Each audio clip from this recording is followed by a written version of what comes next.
ધાંગધ્રા નગરપાલિકા દ્વારા સ્વચ્છતાનો કાર્યક્રમ આ વિસ્તારના લોકપ્રિય ધારાસભ્ય શ્રી પ્રકાશભાઈ વરમોરાની ઉપસ્થિતિમાં નગરપાલિકાના પ્રમુખ શ્રી કુલદીપસિંહ, એમની સમગ્ર ટીમ, સંગઠનની સમગ્ર ટીમ, સમાજના વિવિધ કાર્યકર્તાઓ, વિદ્યાર્થીઓ, બહેનો ગ્રીન ચોકથી નગરપાલિકા સુધીનો હાથ ધરવામાં આવ્યો છે।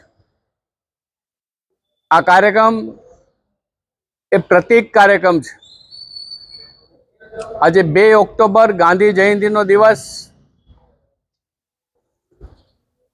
માનનીય વડાપ્રધાન નરેન્દ્રભાઈ મોદીએ વિકસિત ભારત, આત્મનિર્ભર ભારત, સ્વદેશી ભારત જે ચળવળ હાથ ધરી છે, એના અનુસંધાને સ્વચ્છતાના કાર્યક્રમો પણ સમગ્ર ગુજરાતમાં વિવિધ શહેરી અને ગ્રામ્ય ક્ષેત્રમાં હાથ ધરાઈ રહ્યા છે।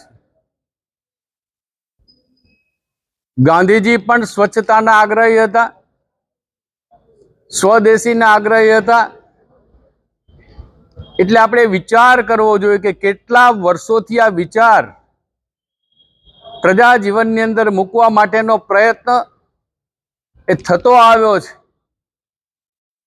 પરંતુ સાચા અર્થમાં જનભાગીદારી દ્વારાની સાચી ઝુંબેશ દેશના વડાપ્રધાન, ગુજરાતના સપૂત માનનીય નરેન્દ્રભાઈ મોદીએ જ્યારે હાથ ધરી છે, ત્યારે સ્વચ્છતાનો કાર્યક્રમ કોઈ એક દિવસનો કાર્યક્રમ નથી, હંમેશનો કાર્યક્રમ છે। સ્વચ્છતાનો કાર્યક્રમ એ સ્વથી શરૂ કરવાનો કાર્યક્રમ છે। આપણે આપણા વ્યક્તિગત જીવનમાં, પરિવારમાં, વ્યવસાયમાં અને વિવિધ કાર્યક્ષેત્રમાં સ્વચ્છતાને અપનાવવો જોઈએ અને જ્યાં પણ આપણને લાગે ત્યાં ટકોર કરવી જોઈએ। અનેક લોકો એવા છે કે જે આ માતૃભૂમિને સ્વચ્છ રાખવા માટે કોઈને કોઈ પ્રકારનું નુકસાન કરે છે। કોઈ થૂકે છે, કોઈ કચરો ફેંકે છે, કોઈ ગંદકી ફેંકે છે। આ ભૂમિ આપણી માતા સમાન છે અને એક વખત બાળકથી લઈને સિનિયર સિટીઝન સુધી બધા જ લોકોના મનમાં એ ભાવ જાગે કે આ ભૂમિ મારી છે, આ ધાંગધ્રા મારું છે, આ ધાંગધ્રા શહેરને સ્વચ્છ અને સુંદર રાખવાનું કામ મારાથી શરૂ થાય છે, તો આપોઆપ એ સ્વચ્છતા પ્રત્યેક વ્યક્તિમાં જાગરણનું કામ કરશે। આપણે દરરોજ શહેરમાં નીકળીએ છીએ, શેરીમાં નીકળીએ છીએ, મહોલ્લામાં નીકળીએ છીએ, એક કાર્યમાં જ્યાં પણ જરૂર જણાય, જ્યાં પણ આપણને જોવા મળે, કોઈ માવા ખાઈને પ્લાસ્ટિક ફેંકતા હશે, કોઈ વસ્તુ ખરીદીને પ્લાસ્ટિક ફેંકતા હશે, તો એવી દિશામાં એ પ્લાસ્ટિકને દૂર કરવાનું કામ, એને ન ફેંકવાની અપીલ કરવાનું કામ, ચાના કપ હોય કે અન્ય પ્લાસ્ટિકને હોય, એ તમામ કચરો ક્યાંય રોડ ઉપર નાખવાના બદલે નગરપાલિકાએ મૂકેલા ડસ્ટબિનમાં જ નાખવાનો આગ્રહ આપણે રાખવો જોઈએ, રખાવવો જોઈએ। અને 1, 2, 3, 4, 5 વખત આપણે આગ્રહ રખાવીશું, સામેની વ્યક્તિને ચોક્કસપણે ટેવ પડવાની છે।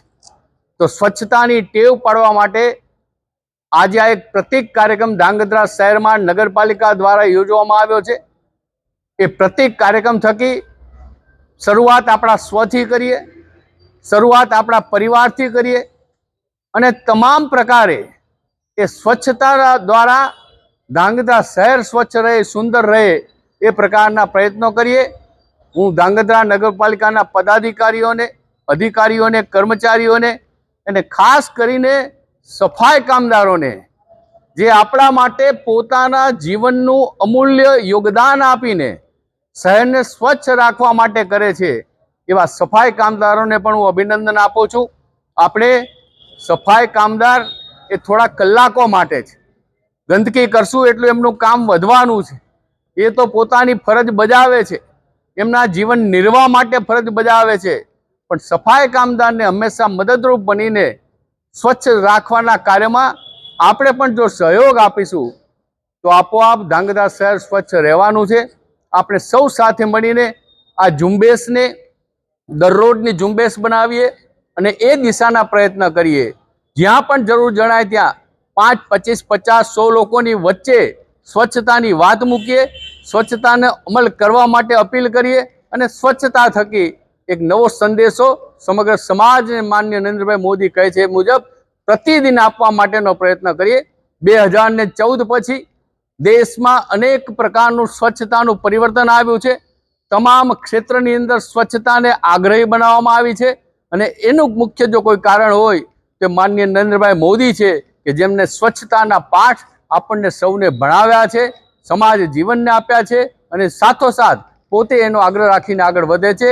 આજના દિવસે ધારાસભ્ય શ્રી પ્રકાશભાઈ અને નગરપાલિકા અને સંગઠનની સમગ્ર ટીમ, સમાજ જીવનના વિવિધ આગેવાનો, બાળકો, વિદ્યાર્થીઓ અને મહિલાઓ જ્યારે ઉપસ્થિત રહ્યા છે ત્યારે તમામને હું અભિનંદન આપું છું અને અપીલ કરું છું કે આ ઝુંબેશને કાયમી ઝુંબેશ બનાવીને તમે જ્યાં રહો છો, તમે જ્યાં છો ત્યાં, તમે જ્યાં બહાર નીકળો છો ત્યાં સ્વચ્છતા માટેનો આગ્રહ સેવીએ. સૌને ખૂબ ખૂબ અભિનંદન.